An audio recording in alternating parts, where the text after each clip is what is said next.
Hey, what's up, folks? Welcome back to the Winning Drive. Welcome back to On Texas Football. I'm lifetime Longhorn Rod Babers. Pleased to be joined by fellow lifetime Longhorn, the young prodigy, C.J. Vogel. Also, pleased to be joined by the coach, former high school football coach at Burnet, Capel, Brownwood, Rotan. Also played college football at Abilene Christian. Coached there as well. Was on the staff at the University of Texas for multiple head football coaches. It is our own coach, Coach Bob Shipley. What's going on, Coach? How you doing? Man, we're one day closer, baby. Yeah, that's right. That's right. Of course, lots of Texas Clemson conversation. We'll basically kind of do a mini preview, if you will, of Texas Clemson, get everybody's thoughts. Whatever you guys want to talk about, of course, throw it out there. We'll address as many questions or comments as we can. Super chats jump to the front of the line. You can interrupt the show at any time. There's a national narrative, apparently, that's developing about Quinn Ewers. We'll get into it. We'll address it, too. We'll also discuss Sark's media availability, his latest media availability, where he answered some questions, including one about Diego Pavia getting another year of eligibility that I thought, okay, hey, Sark. I don't know if Sark directed that jab at Diego Pavia, but it will definitely be bulletin board material. And Sark ain't want to give bulletin board material, but I think he gave some to Vanderbilt for next season. We'll talk about that a little bit and get into it. And how valuable is the Texas football program overall? There's some analytics and some metrics apparently that have tried to value Texas as a program, as a sports entity. So we'll get into that coming up a little bit later on. Got those numbers from, I believe it's from CNBC earlier. So we'll get into that too and talk kind of some macro topics, but of course the micro, we're all focused on Texas versus Clemson. So we'll get into that and talk about it. Coach, do you have at this point by now, do you have a vision for how you think that the game is going to play out? Do you have that? Do you think how it's going to start out? Do you have that? Do you have one of those already? Have you done enough of that prep where you feel like you know how the game's going to play out? Like, I mean, I feel like we'll start fast. That's, typically looks like to me what we want to do. I think one thing that I haven't talked enough about is just the fact that we're hosting our first ever collegiate football playoff game at DKR, and that place is going to be crazy. Rocking. And so, I've heard people say, well, home field, that's worth 3 points. I don't know about that. What do you guys think the home field advantage is worth, point wise? At least 3. In this game. In this game, maybe 5. I was gonna say, maybe at least 3, maybe more. At least 3. I agree. Yeah. It's gonna be rabid. Yeah, I just really am hoping that we play a consistent game throughout. And maybe I should be more worried about the defense. I'm a little bit worried, with Klubnik, but I'm just worried about our offense, and I'm just hoping that we play 4 great quarters of offense, and we don't give up any special teams big plays. Yeah, if we can do that, have a little success in special teams, I think everything will be fine, and that's what I hope to see. But what we will see, who knows? Yeah. No, CJ, what about you? I know you've done the deep dive. You've gone rabbit holing it. I think we all agree this game could, with 2 heavyweight fighters, but they could come out slugging, both of these teams, because these are fast start teams. Yeah, they absolutely are. And, the Clemson offense against the Texas defense early on, that's going to be pretty interesting, right? Clemson offensively is as good as anybody in the country when it comes to putting points up on the board, averages right around 21 points per first half, which is top 10 in the country. And as we've talked about over the last, second half of the season or so against this Texas defense, they just don't allow many points in that first half. They pitched 3 shutouts so far in the last 5 games, and held Georgia without a touchdown as well. They're number 3 in the entire country in first quarter points allowed this year at 1.3. So kind of gives you an idea of what the importance of a big start is for either team, because look, that's going to dictate what happens moving forward. And as we know, you'd rather be ahead in that fourth quarter than behind, especially against a playoff caliber team like Clemson or Texas.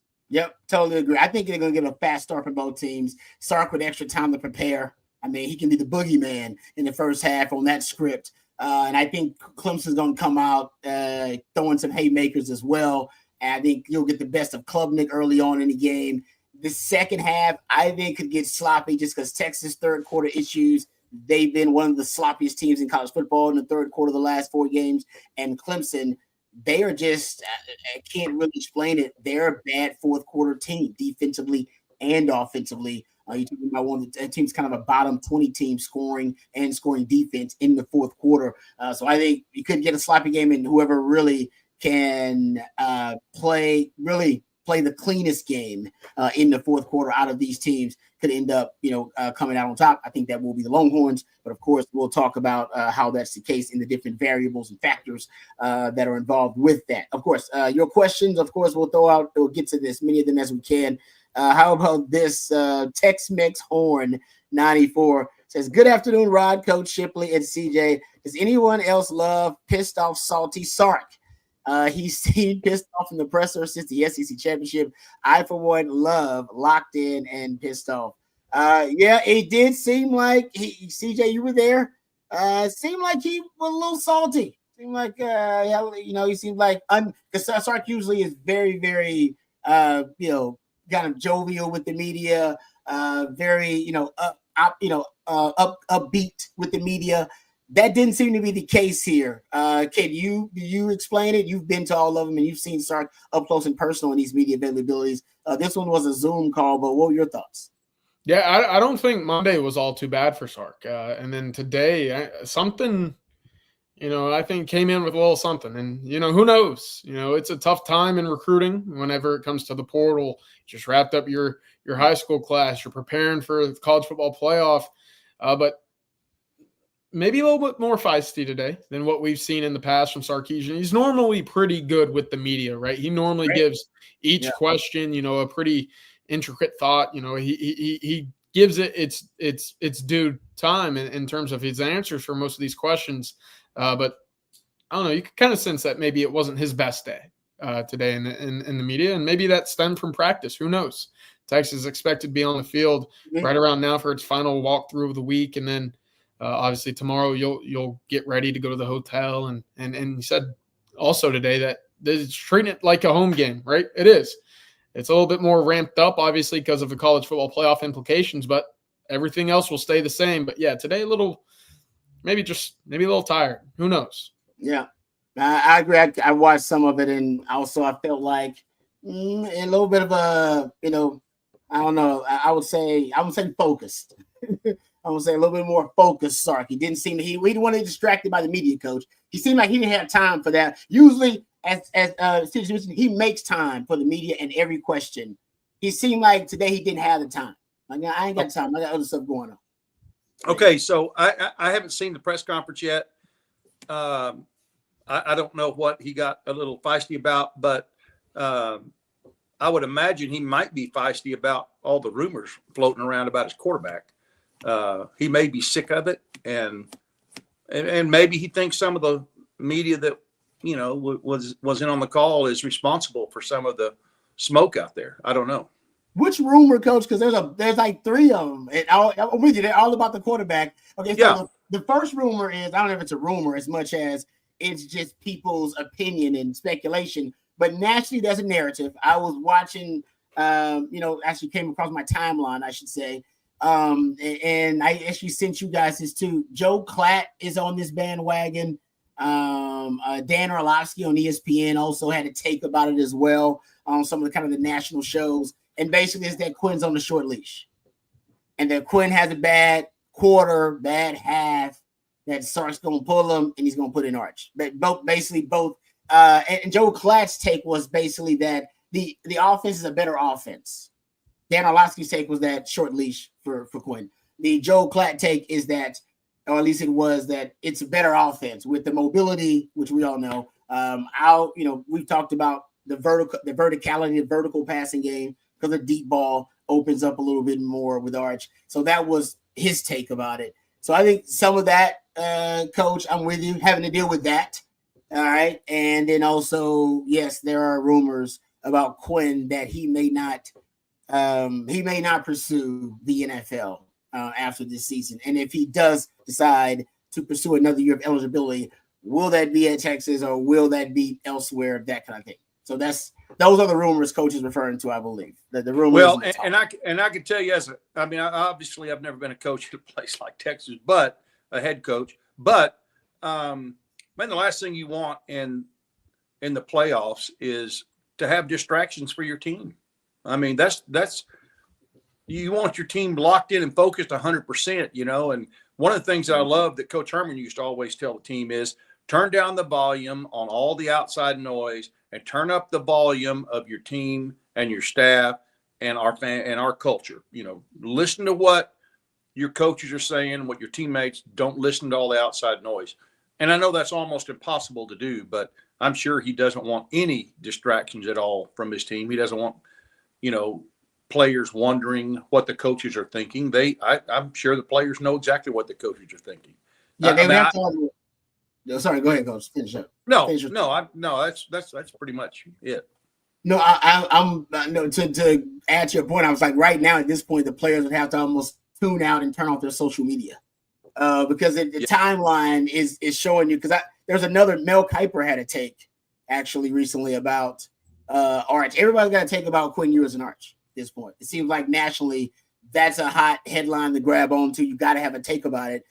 So Mel Kiper recently said, and he was on the First Draft podcast with Mike Greenberg and Field Yates. He said Arch Manning is going to be the quarterback in Texas next year. So if you want to play college football, you probably have to move on somewhere. I would do that if I'm Quinn Ewers. I would not come out unless I really played phenomenal football in these playoff games and came into this draft process with tremendous momentum. I don't want to become a second or third round pick. So, and someone, one of our Tex-Mex Horn here and a couple other folks in the chat said, and I didn't hear this, but I saw that he was on it, that Sark got ticked off at Rich Eisen. When Rich Eisen asked him about Arch, and the quarterback situation. Dan says it as well. Yeah, he got upset. So, that could just be it right there. That's it's coming from all sides. You can't really ignore it. And everybody's got an opinion about Arch and Quinn are the rumors that Coach is talking about as well. Could that just be it, CJ? He's just tired of it?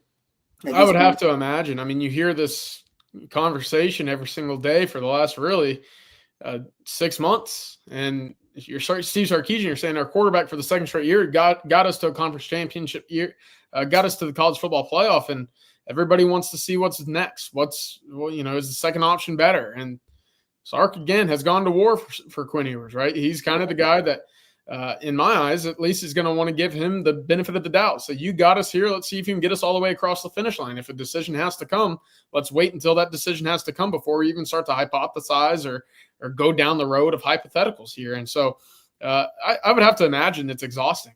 Every press conference, really, there's a question about Arch. It's a question, in terms of what's the issue, right? And it's not the celebration of what the team has done over the last 2 years. So I get it. And look, it's not just, one individual media member. It's not just one individual, question or topic that's brought up that's, I think kind of accumulated all this. But Rod, you mentioned it. National headlines. You see it on Twitter all the time. Turn on ESPN. You turn on Fox Sports. They're talking about the college football playoff, saying, okay, well, if Texas struggles, well, why are we playing that game? It's the conversation out of nothing right now that I would assume has just kind of worn down Steve Sarkisian. And Coach, you could speak to it too. Anytime that there's that overarching narrative about a team, pundits like us, we latch onto it, right? It makes for a good conversation. But it's not always the reality of what's going on behind the scenes. Right. Yeah, I think that's a good point. And it doesn't help that I saw today, I think it was 2025 Heisman odds, and Arch is the favorite in that poll.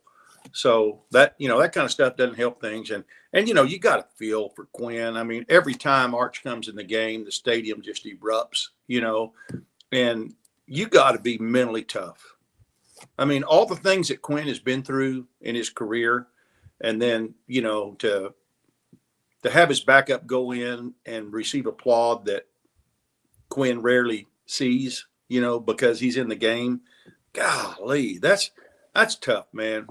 My hat's off to Quinn Ewers. He's tough. to work through all that and continue to, stay focused and try to win a national championship for his team. No doubt he is. And I was listening to an interview with Todd Dodge recently, who was also at one point quarterback at Texas, and I think he said something that was really, really kind of eye opening. He said, "Yeah, I got booed and I got applauded in the same game. Like that, the fans booed me in one quarter, and another quarter they were yelling for me. I cheered his name." And in a nutshell, that is being a quarterback. It happened to Sam Ehlinger. Sam Ehlinger got booed, and then what I mean. If they love him one minute, then they dislike him the next. That is, I played with Chris Sims and Major Albright. Both those guys got benched for the other. And being a quarterback in a blue blood program like Texas is not for the faint of heart. Yeah, that's just kind of part of it, man. It's 420 somewhere. That's exactly what I'm saying. Yeah. You can't be soft, man. You got to be. It's got to be like water on a duck's back, man. You just got to let it roll off and not listen to that crap, because most of them are people like us, and we get paid to give our opinions, but also, involve ourselves in different conversations about what could, what if. Mm-hmm. That's, and a lot of people want to know that, and not that we know any more than anybody else, although I think, we might have a better grasp on some things than some people, but, at the end of the day, what's going to happen is going to happen. And you got to put on your big boy pants and deal with it, whatever it is, whether you're Arch or whether you're Quinn or whether you're Sark or whether you're, the fan base. Yeah. No, but it's everybody's just so excited about this playoff game that, there's 1,000 different scenarios out there to talk about. And that's why we have 60,000 subscribers now, something like what do we have? Mm-hmm. Yeah, something like that. 60 something. Yeah, you're right. Yeah. I mean, it's funny. I saw the tweet from Will Bazier, one of my good friends over from around the world in Austin. He sent out. He says, for the last 15 years, Texas's favorite quarterback is always the next one, right? That's right. And that's kind of, again, continuing on the conversation of a quarterback that's been the best that we've seen here. 15 years, way further back than that. I was on campus in '99, and they were doing the same thing with Chris Sims, and then Major, and then Major, and Chris Sims. No, it was just go back 25 years ago. This was the case. And some people saying, well, we didn't want Colt when VY was playing. Yeah, but at one point, VY got benched, and a lot of people thought VY should move to wide receiver. Don't think we don't remember them opinions. Yeah, he's just a wide receiver. He's an athlete, man. Who they got a wide receiver? Or somebody else out there. See, it's you got to let it play out. I agree, Coach. Got to let it play out. Okay, here's the question I have, and then we'll get to our sponsors, and we'll get to some of you guys' questions. I know you guys got a lot of questions. Throw them out there. We'll address as many of them as we can. I promise you that before the show is over. Is there any chance that Sark would bench Quinn Ewers? I don't think so. I don't think so. I don't think he'll also be in a position we saw play on the field. I don't think the play on the field will warrant that. With the way that we've seen him, especially against the Georgia game, redeem himself. He threw for 360. Let's not forget, he's playing completely horrible, right? So I don't think the play on the field will warrant a benching, first and foremost. But two, I think that you're going to sit there and say, unless he physically cannot go, exactly, due to injury, that's the only reason why I would think a change would be made. Quinn, again, deserves this. He's been to this college football playoff twice in a row, right? He's gotten this team to where it needs to go. He's done his job. He needs to do it a little bit better, but I don't think it's to the point now where, you play Guitar Hero and you're hitting the notes, Rod, but you start doing bad and you start getting to the point where the crowd gets anxious and then the crowd starts booing you and then the show ends completely. Right now, he's kind of teetering back over to the green. That's where I'm seeing it, right? 360 against Georgia. I think you take that. I hope some folks back there got that Guitar Hero reference. That's kind of the meter there for quarterbacks, Nice. I would do. I don't think there's any chance it happens unless, like I said, I'm a knock on wood, something where he's incapable of playing it. But I will admit, we saw it in the Georgia game, and Sark said the reason was, hey, I want to settle my guy down. That's why I had to do it. So I know no hat throwing, CJ. What's up? Not today. We're in a good mood today. He's in a good mood. He's in a good mood. Sark wanted to throw his hat. If Sark had a hat on, yeah, I bet he did. I don't blame him. He probably would have threw it today. All right, let's thank our sponsor, Duck Camp. Matter of fact, speaking of hats, I won't throw mine because I love it. DuckCamp.com. Matter of fact, Duck Camp is the official sponsor of this week's live shows, all of our live shows this week, covering and previewing the college football playoff matchup between Texas and Clemson. Is brought to you by good friends at Duck Camp, DuckCamp.com, producing premium outdoor goods for the outdoor spirit in all of us. Duck Camp is dedicated to providing the best outdoor goods so you can outdoor good, whether you're an avid hunter or you prefer fishing, or you're like me and you prefer the camaraderie of the campsite and the campfire. Duck Camp is a brand that understands the culture of outdoor living and the good times and good friends that come along with living an outdoor lifestyle. Check out their fantastic fall selection at duckcamp.com. I got a lot of gear from Duck Camp now. I'm actually going to order some more gear for the holidays because my Duck Camp been wearing it out. So it's great stuff. And they got a color really, really close to burnt orange. You can go check it out at their website at duckcamp.com. All right, let's get to some of the questions here. Oh, the Nick Turn has a super chat. Thank you, the Nick Turn. We appreciate it. The best players that will be in the portal are playing in the playoff. We shouldn't be worried. Time has shown us that patience works. Trust in Sark. Yeah. So in regards to the transfer portal, I guess things are not moving as fast as some Longhorn fans would like. CJ. That has been their MO pretty much, that they don't rush into whether it be traditional recruiting or transfer portal recruiting. Texas kind of bets on themselves and kind of they do let the cards fall and let the process play out before they end up closing on a lot of these guys. Yeah, definitely. You know, Texas, we saw it in June when Texas was just sitting there kind of fumbling around with defensive linemen, and folks were wondering what's going on. Sarkisian talking to the Texas High School Coaches Association says, let's revisit this in November and December, right? The portal a little bit different because it's a much tighter time frame and decisions are made very quickly, right? 3 guys already in the fold based off of the one visit down to Austin. 2 others have visited. 2 others have looked around and said, you know what, let me play the recruiting game a little bit. Let me find the right spot for me. But I wouldn't be worried, you know, and there is a portal window for teams in the playoff 5 days after their final game. That window opens up again for them. So the portal closes in 9 days, December 28th. But say Texas plays in the semifinal or the national championship game. 5 days after the conclusion of that football game, the portal window will open up once again for those players to enter the portal and to be eligible for 2025. So that's something to keep an eye on. Of course, there's talent everywhere, right? You know, it wasn't until mid-February, early February last year when Harbaugh took the Chargers job that we started talking about maybe the potential of one of the Michigan defensive tackles jumping in the portal and that whole circus, you know, following around after that.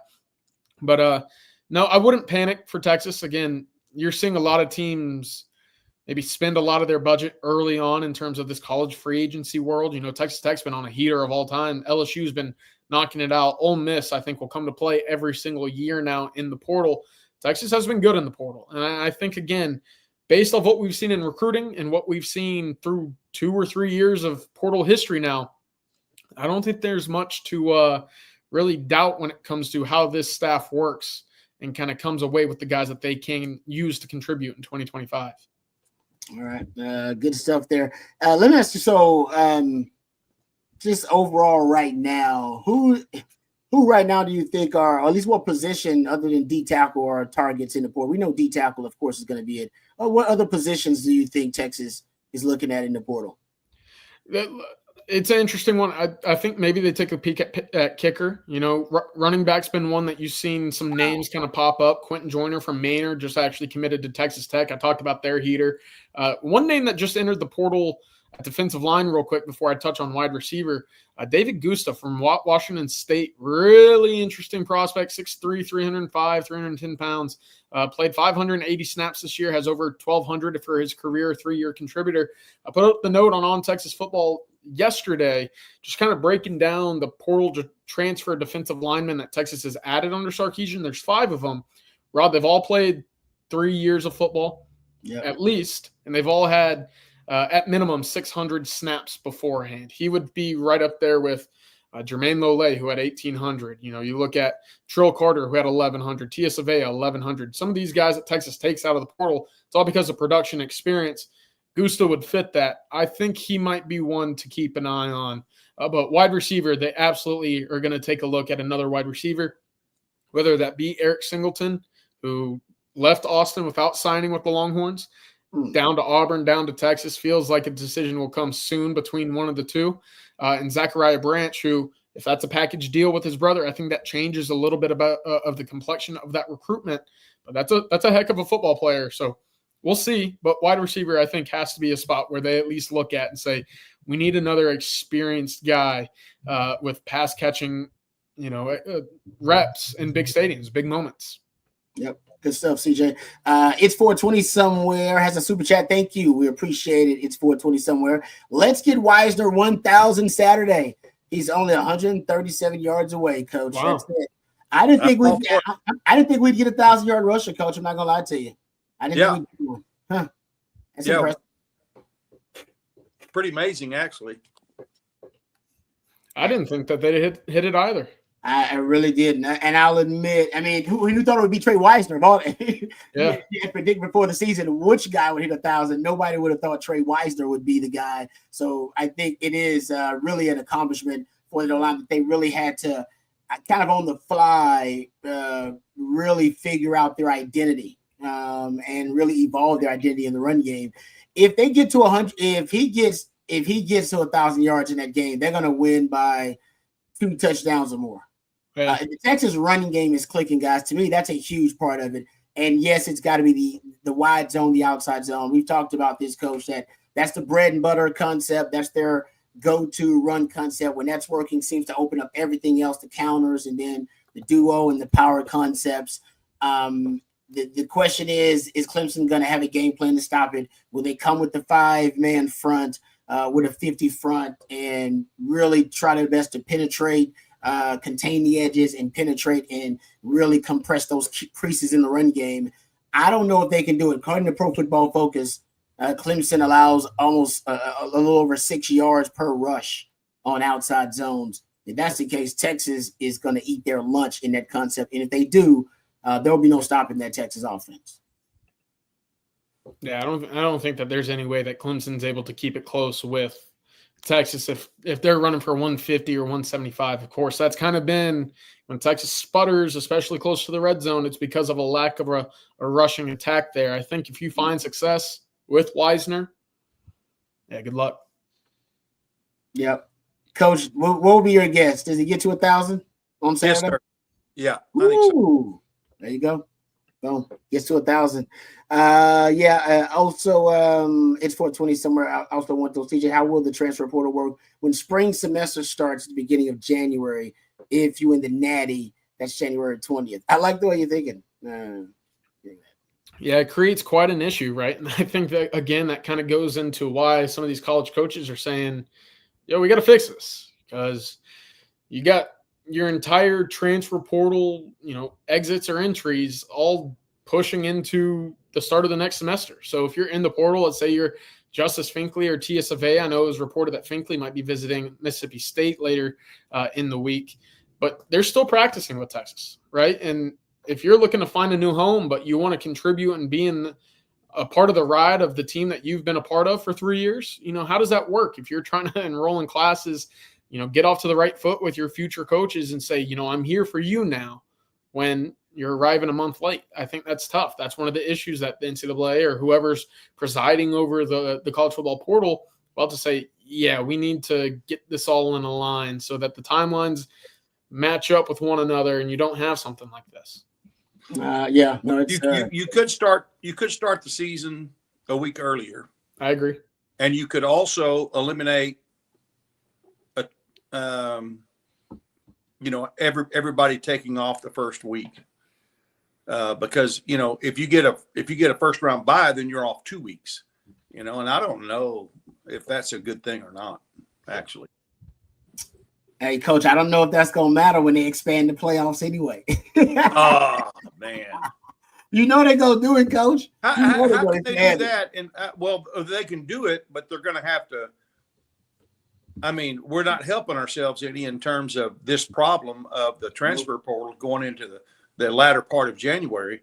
But I wouldn't think that they would give everybody off the first week and maybe start a week earlier, which is quite honestly a little bit dangerous because it's just so hot, during that time of year if you start a week early. Yeah, that's a good point. Especially for an afternoon game in the South. Yeah, that's a good point, Coach. All right, let's thank our friends over at Hardgrove Roofing. Hardgrove Roofing has offices all over Louisiana, Arkansas, and, of course, the great state of Texas, including Austin, Texas, home of the Texas Longhorns. Hardgrove Roofing will take care of all of your roofing needs, plus they're Longhorn friendly. That's right. They got partnerships with our friend and lifetime Longhorn, my former teammate, Stevie Lee, because he's actually from Shreveport, the birthplace, if you will, of our friends at Hardgrove Roofing. And, of course, they also have a great partnership with lifetime Longhorn Burt Auburn as well. They're the most pro burnt orange roofing company out there. You can call them today for a free roof inspection, 512-645-3202. That's 512-645-3202. Or you can reach out to them online at hardgroveroofing.com. That's hardgroveroofing.com. Like I said, a free roof inspection. Best price you're going to get, free $99 if you reach out to our friends over at Hardgrove Roofing today. Thank you very much to them for sponsoring the winning drive. All right, how about this one? This one's for you, Coach. From Todd. What adjustments and surprises would you like to see by the offense, defense, special teams? Yeah, tendency breakers for a big game. What do you want to see, Coach, on both sides? Or what do you expect to see either side? Clemson, Texas? I mean, what do you expect to see in a big game like this from either side? Well, I mean, we've talked about it for the last 2 weeks offensively, just in terms of the offense trying to stay in sync for 4 quarters, which we hadn't been able to do in a long time. I think that Sark will have some things up his sleeve, and I think he'll, like I said, he'll start off early, but I would really like to see him, run some more 2-back stuff, change it up a little bit. And see if you can get the running game going and force Clemson to show their hand a little bit more. Special teams, I don't know what to say about that. I mean, we just need to shore up that and not give up big plays on special teams. We need to certainly have some things up our sleeves, special teams wise. Defensively, it's just going to be just keep doing what you're doing. I mean, they're going to change up some things. They're going to show them some new looks. They're going to keep them off balance a little bit. But I'm predicting that we'll win the turnover battle, which will win the game for us. That'll be big because they're one of the best in the country at winning the turnover battle. That's actually strengths of their program right now. They're top 5 in turnover margin, top 10 in takeaways per game. That'll be a big determining factor. In terms of tendency breakers, I think maybe because I think they're going to be more pass heavy. I don't think Clemson's going to be able to run on Texas. Not based on just how good Texas defense is, because it's a really good defense. But they've had injuries on the offensive line. Like the last 3-4 weeks, they've been injury riddled on the offensive line. Their starting running back is hurt. He's going to have shoulder surgery at the end of the season, but he's toughing it out, so he's a tough mofo, Phil Maffa. The backup running back, he's out for the season, and their running game, as you know, CJ, has really, taken a kind of precipitous drop in productivity in the last 4 or 5 games. Well, 4 games against the FBS opponents. Don't count the game against the Citadel. But in the last 4 games against the FBS opponents, it really has kind of really been a subpar, and they've been throwing the ball more. They're actually closer to about 59% pass rate in the last 3 games, because I think they realize the only way we're going to win is with Cade Klubnik leading us. And against Texas, that's a dangerous recipe. I would throw out maybe on a couple of earlier downs, considering how poor I think their running game might be against Texas. Throwing out the NASCAR package a little earlier on against him gives you more option for spies, because I think the quarterback running game, I think, Coach, they're going to juice it. I think he's going to be probably approaching career highs in some of rush attempts. Definitely double-digit design quarterback runs. Give you more spies and more speed on the field, especially if they're going to be pass heavy, which I think they may end up being, just throwing it out there. Because NASCAR, I was just tracking the last 4 games, guys. How about this? The last 4 games, you have 17 sacks, right?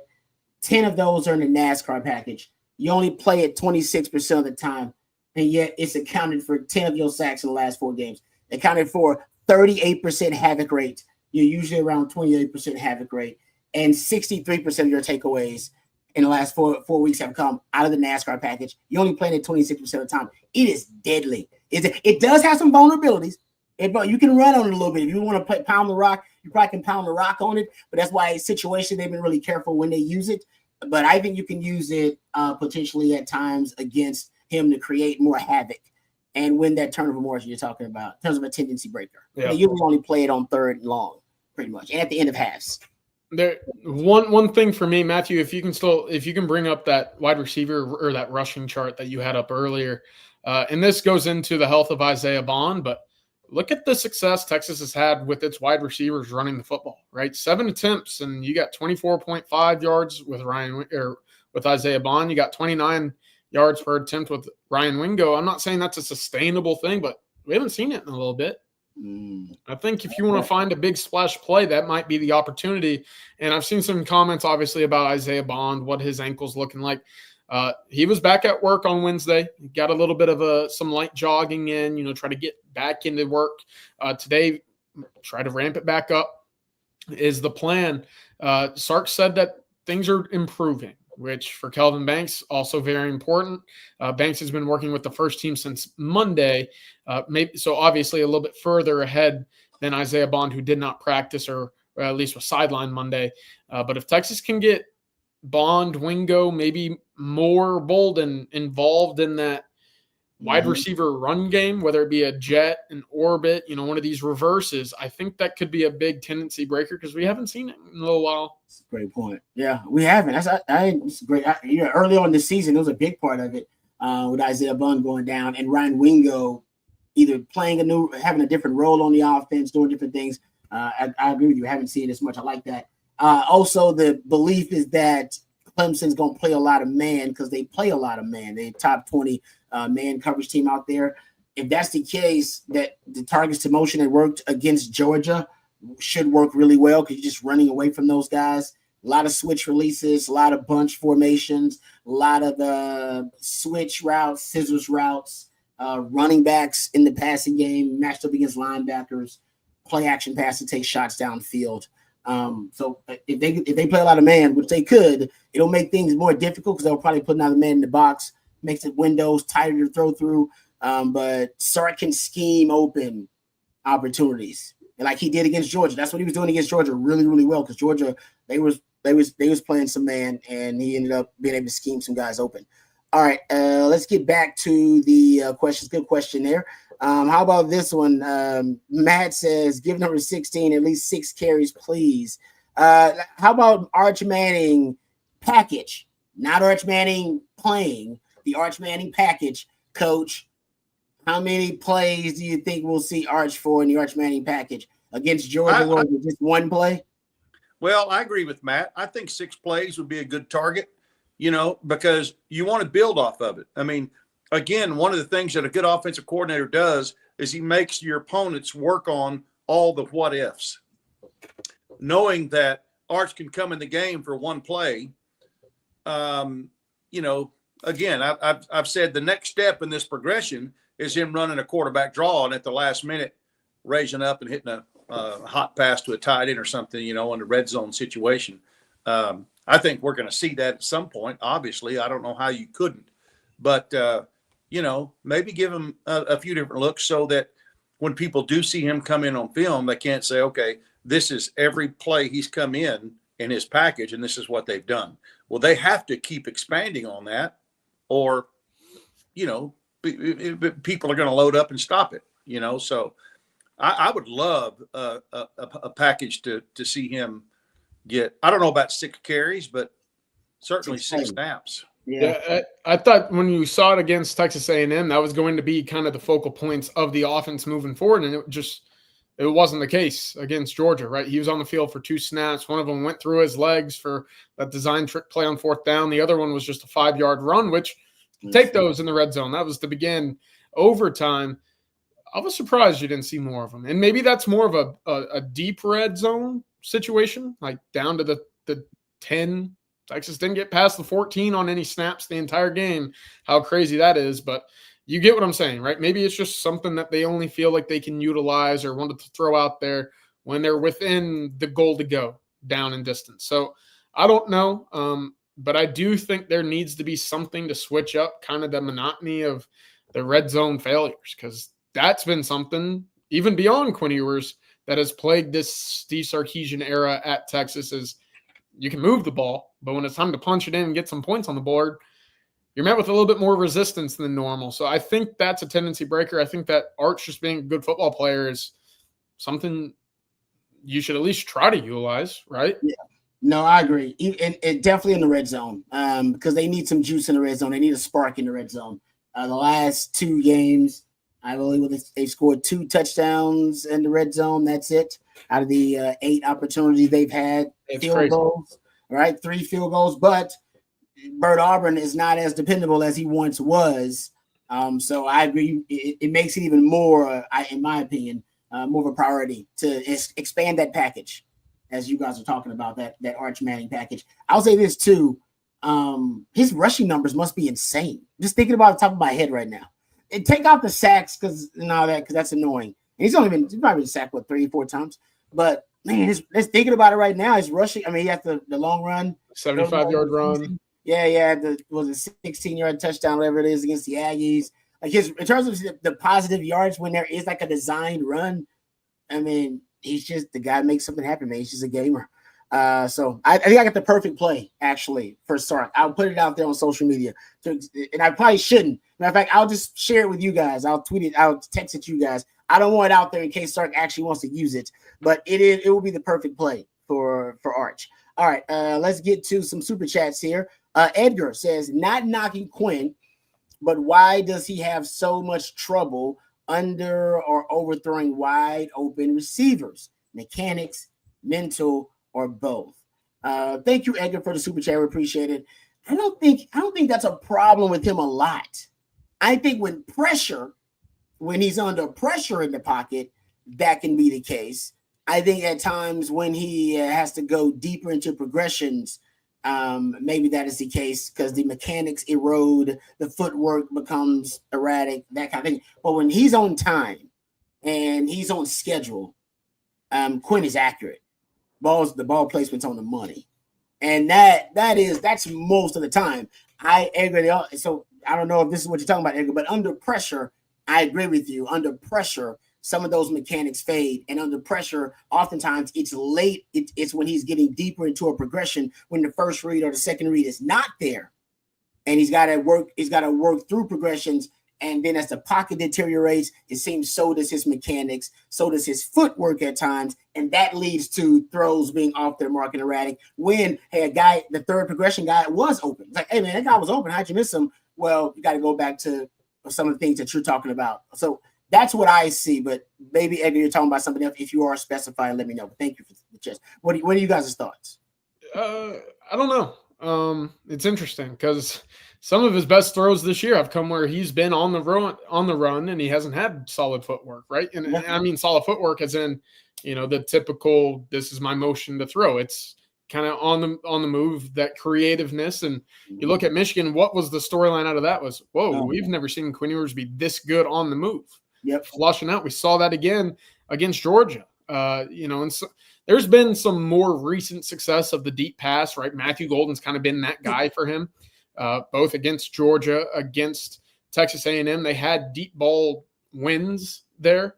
Mm-hmm. My theory with Quinn, and this more so goes to the corner routes or maybe some of the slot fades, if you will. I've kind of juggled with this, and Coach, maybe I'd like to get your thoughts on this. Is I think at times he throws to the predetermined spot in his brain of where the route should be going versus where the route is actually going after the break. And the corner route's the best indication for this theory because I don't think Texas has hit a corner route at all this year. And that's been all the way from week 1 with Quinn. And again, I don't think this is, something as detrimental as the season ending because of it. So don't get me wrong on this. But we saw slot fades repeatedly against Georgia with the one-on-one matchups, right? DeAndre Moore can win that. And he hit a slot fade against Vanderbilt going into the end zone there, one that he actually audibled on the motion across the field, and he hit that. But I think at times that whenever he before he gets a snap and he kind of surveys the field, he says, all right, we're hitting the back pylon when the route actually breaks to between the pylons, right? And I think there's something to that, because when he misses, it misses in an area where I think you look at it and say, only his wide receiver could have got to that football, but his receiver was never going to get to that football. And I think that's more of a predetermined pre-snap understanding than the actual instinctive play that comes with being a quarterback. I think that's a really good point. And you go back and you look at practice in the way that if they're going against a scout team secondary, and I know they go against one-on-one and pass hole every day against the starters. But still, you don't know exactly where those receivers are going to break or where the defender is going to let the receiver do his and where the defender is going to be on that break. And so those could affect where Quinn's throwing. I think that's a good point. I haven't thought about that, CJ, but that makes a lot of sense. He throws it dozens of times during the week to the same spot, but maybe this DB's playing him different or something, and he has to break later or earlier or whatever. And it just seems like he was just throwing it up there for a prayer, whereas it worked all week because that's exactly where the receiver was. So that's a great point. Yep, good stuff there. Thank you, Edgar, for the super chat. We appreciate it. Jay says, thank you for the question and the super chat. What killed Juco transfers? You never see it anymore. What? Yeah, it's wasn't it about qualifying? Right, do what? I was saying COVID, probably. I mean, yeah, you probably right about that. You give all these seniors and juniors an extra year of eligibility. Well, there's your uncapped roster for that year, and the year afterward is just saying anybody with eligibility, you can remain on the roster rather than the 85. And, not to mention the transfer portal hurts them. But a lot's going on. Juco, and they're still good ball players. You'll see, some really talented players end up at big D1 schools again, but it's just not the same as it once was for whatever reason.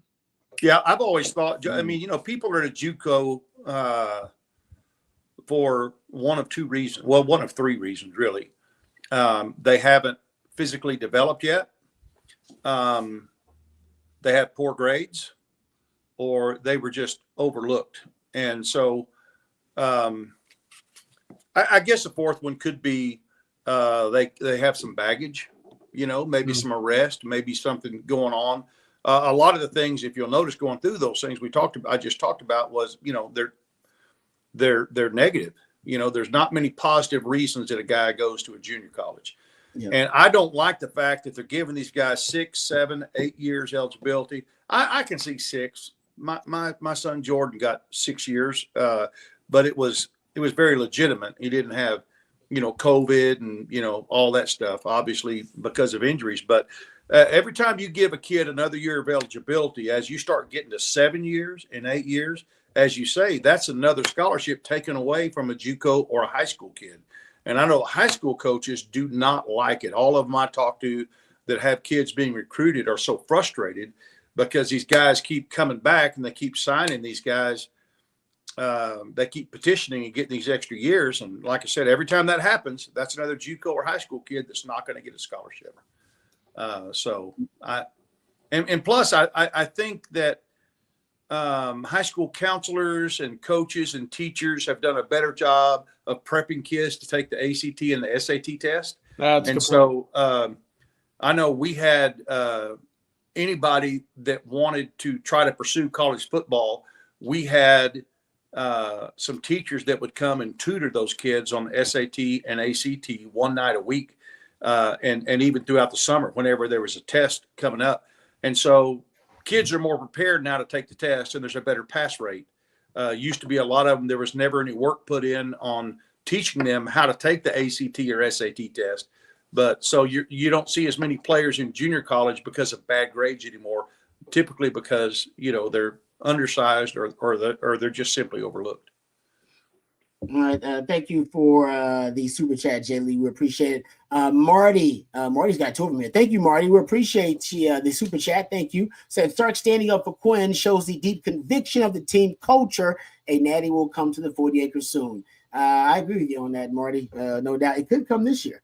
I think that's why a lot of Longhorn fans are saying if Quinn plays better, it could come this year. The team is that good. Marty also says, is the offense more dangerous when Helm or Trey Wisner has a great game? What concerns you more as the opposing defense? I'm going to say it's more dangerous when Trey Wisner, because you have so many receivers. I mean, even if Helm doesn't necessarily show up, and I mean, you didn't really have much of Helm in the SEC title game, right? Right. I still think you have other weapons that can play multiple roles for you in the passing game, man. And their running backs include that, right? Your running backs are included there too. So nothing against Helm. I love Helm, and I think he's fantastic. But if your running game is working, man, it seems like the entire playbook is wide open for you at that point for Sark. That's when they are their most dangerous, in my opinion. Yeah, it's a great point. I like that. I like that point a lot, Rod. Of course, to add to it, we just saw what it was like without Gunnar Helm, essentially. 1 catch, 11 yards, and you still total 360 through the air. Yeah. Against the Georgia. issue is you didn't have that balance, and that comes with the Trey Wisner right there, who also can be a big factor out of the pass game as well. So I'm totally with you on getting that run game going. It starts with the running backs, which is specifically Trey Wisner for me. Yeah, if you want to negate the splash plays on defense, the havoc plays, the tackles for losses, the sacks they get, the takeaways they have, you got to have the running game, because the running game will lower the risk element in the offense, and that's what happens. Basically, you become such a high risk offense without the running game. Look what happened versus Georgia. It's a lot of opportunities for turnovers and for a lot of negative plays, and you don't need that. All right, thank you for the question, Marty. We appreciate that, and the super chat. Jose says, Coach Dabo can clearly inspire his team to play well in the elimination game at home. Does Sark need to change anything up that he does to motivate? Ooh, I like this. Coach had a nice motivational speech the other day. What you got, Coach? I think that if you have to get a kid motivated, one of the biggest mistakes I think I made was coaching in a state championship game one time, and I went in and had a great, just a very powerful motivational speak, chewing up nails, spitting them out kind of stuff. And our guys went out and I felt like they were too tight. I felt like they were, they weren't really thinking. They were just all on guts and glory, and motivation and adrenaline, instead of and making some mistakes, instead of just, man, if you can't get up for a championship game, a national playoff game, then you got bigger problems than what I know how to deal with you. So I don't think Sark changed the thing. I just think that I can't imagine this team or the staff taking Clemson lightly. But I promise you, Clemson and Dabo are going to come in, and we talked about this the other day, Rod. They're going to come in and it's almost two totally different not cultures, but two totally different ideas on how to run a program. Yep. Exactly. Almost opposite, really. Dabo doesn't like the transfer portal. He doesn't like the NIL and all that stuff. And so he's been very vocal about it. And as we talked about earlier this week, he's going to come in and tell his guys, hey, they bought their players. We raised our players, and we don't give up on you guys. We're not trying to replace y'all. We believe in you, blah, blah, blah. Go out there and show them that our culture will beat their culture, and Dabo is, he's won national championships for a reason. He's a dang good coach. Yeah, he is. And I think he's a good motivator. I don't agree with everything, all of his philosophies, but I do think that he'll come in and have his team inspired. And I just know that we better come out ready to play and be ready for anything to happen, because the Tigers are going to come in town and, they're going to have a chip on the shoulder. They feel like that people have always talked them down, but they keep somehow climbing back up and making their way into the playoffs, when everybody counted them out. That's a sob story he tells all the time. You've probably heard him say it. This king, everybody keeps counting us out, but we keep winning. What's that about? And so, he's dumb as a fox. He'll have his team ready to play. Now, I love that, Coach. I think you're around the money about how he's going to essentially paint the picture for his guys. Sure. Our culture versus their culture. And everybody keeps saying that our culture can't work in this modern age of college sports. And yet, We're playing for a championship. That's all we're doing. We're just playing for championships, winning championship. No, I'm with you on that, Coach. That's I love that motivation. Even as a player, I can feel that motivation. You know what I mean? Matter of fact, remember that's how who had that, man? Who's the 5-star coach guy? That's Brees Hall in Iowa State. 5-star coacher versus the 5-star players. That was very similar, Coach, and kind of what you're talking about. Our culture versus their culture. Yeah. So Dabo's got a chip on his shoulder, and so does Cade. So your two most important pieces, they got big chips on their shoulder in this game. Right. Yeah. Let's thank our good friends at Flat Creek before obviously getting close to the end of the winning drive. But let's thank our friends at Flat Creek. Did you know the most awarded wine in Texas is actually the vineyard closest to Austin? That's right, folks.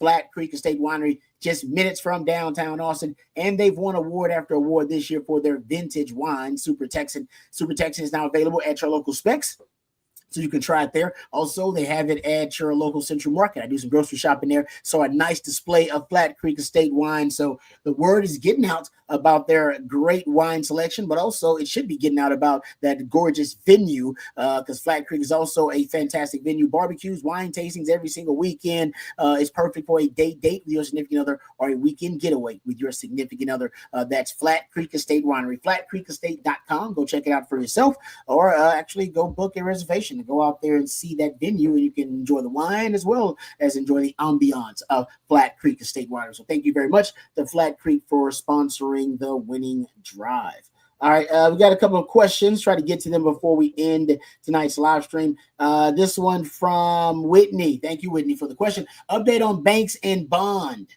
I believe Banks. Well, what's Sark's update on him? I know Banks at his award ceremony, he said he believed he's going to be good to go. But what has Sark said about him, CJ, at the media availability?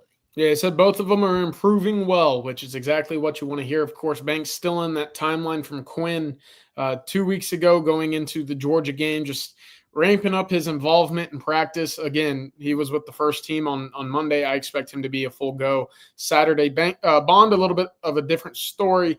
He just got back to practice late Wednesday, try to ramp it up a little bit today, start moving a little bit more on the foot. That's the plan. So we'll see. Of course, this is a big moment for Isaiah Bond too. You know, that's a draftable guy who'd like to leave his college career out with a bang. So I kind of lean towards Bond being available to play, but how much of him will we see, I think is still up in the air.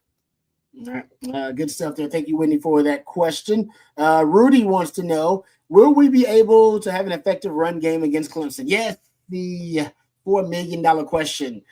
Coach, you think you're confident the Texans will be able to run the football. You seem to be confident against Clemson.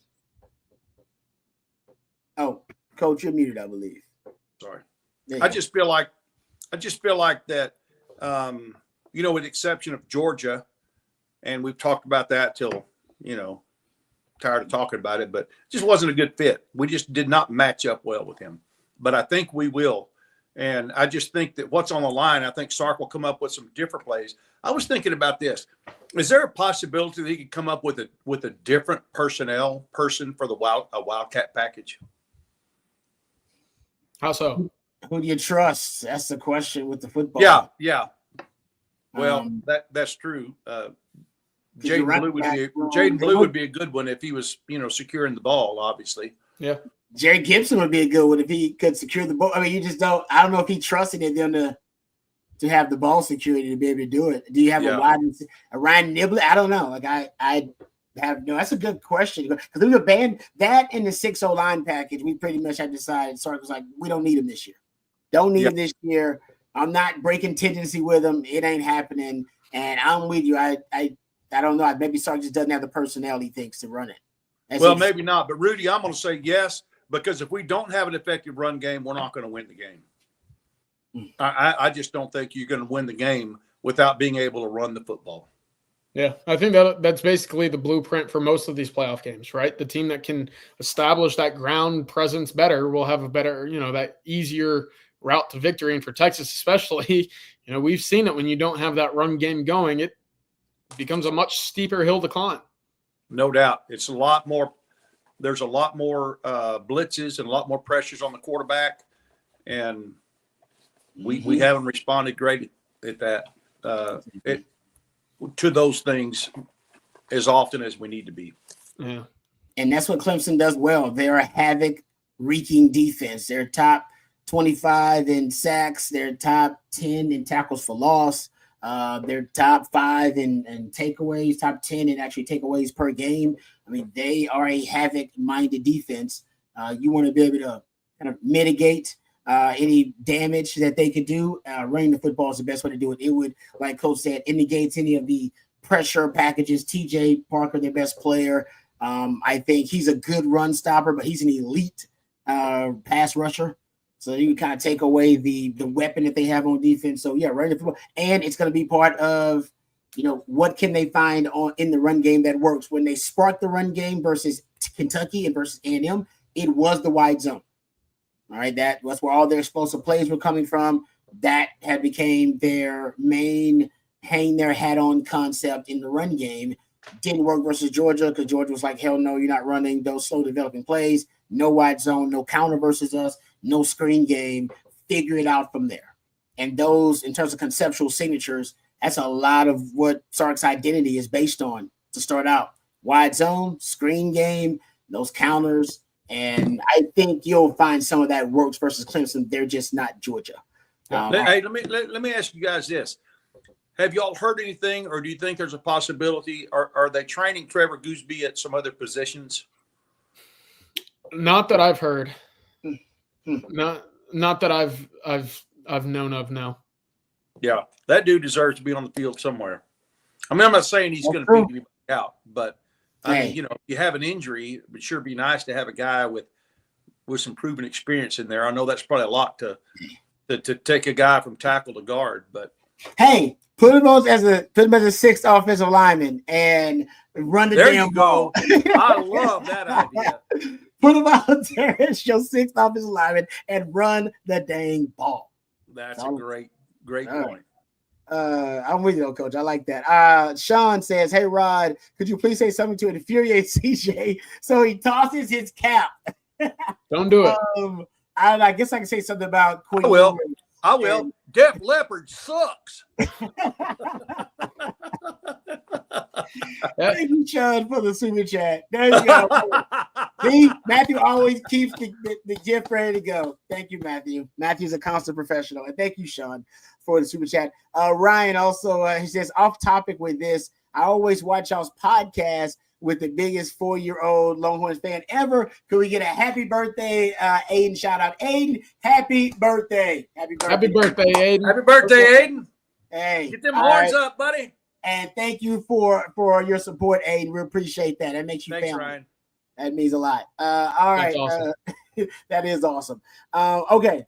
We'll get to a couple more questions. I know we're getting close to the end, so let's thank another one of our sponsors before, our friends over at South Point Dodge, of course. We appreciate them. They've been on with us for a while, and it's a great partnership. We really appreciate our friends over at South Point Dodge. And right now, Longhorn fans, you can score an easy extra point this season when you get to the point at South Point Dodge. South Point Dodge has over 600 vehicles in stock right now, including a great selection of Ram 1500s, 2500s, 3500s as well. Whatever your truck needs, South Point Dodge is the one-stop shop, including right now a one-stop shop for great sales because they have over 50 Ram 2500s right now, all marked down with huge savings over at South Point Dodge. So you can go check out their inventory at southpointdodge.com, or you can go see it for yourself in person in South Austin off of I-35. Whatever your truck needs, South Point Dodge is the one-stop shop. Austin's automotive everything, southpointdodge.com. Thank you very much to our friends over at South Point Dodge. Really appreciate them and all of their support.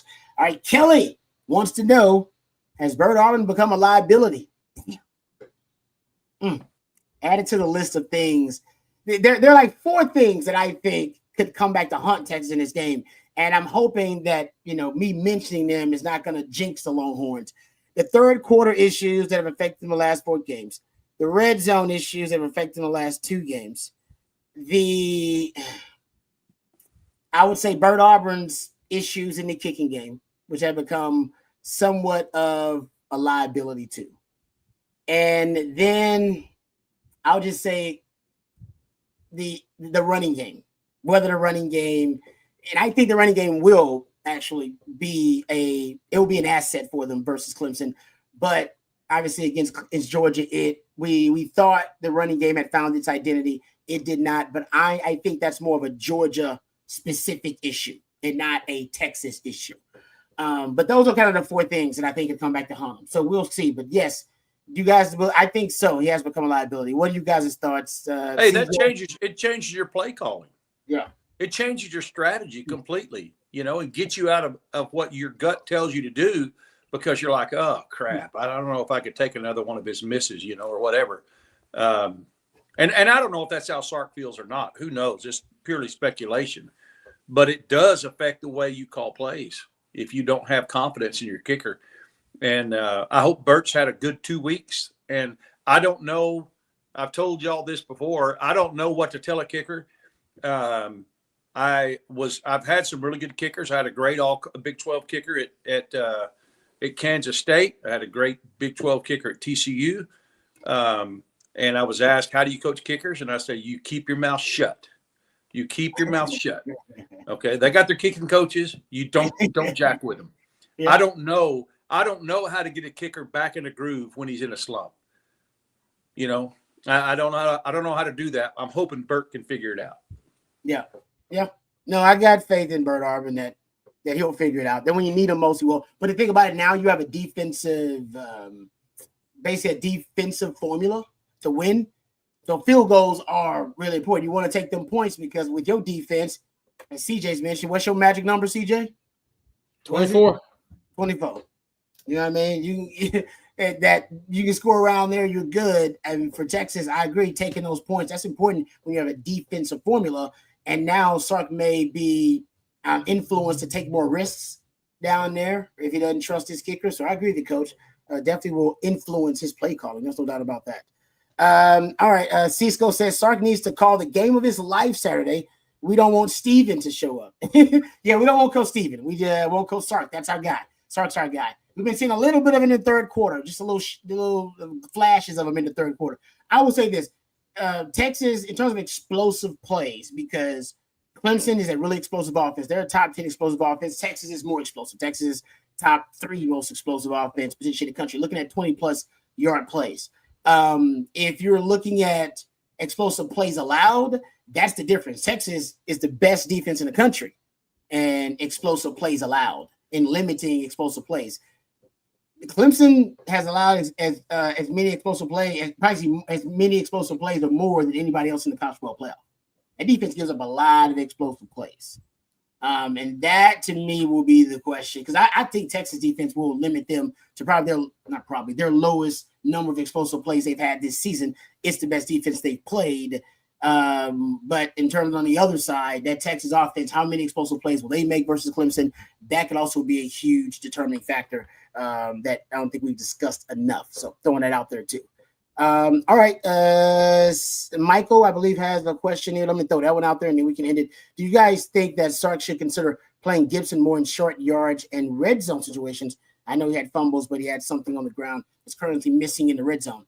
Yes, your running game is missing a physical element, but Trey Wisner has provided that. I don't think we see Jared Gibson.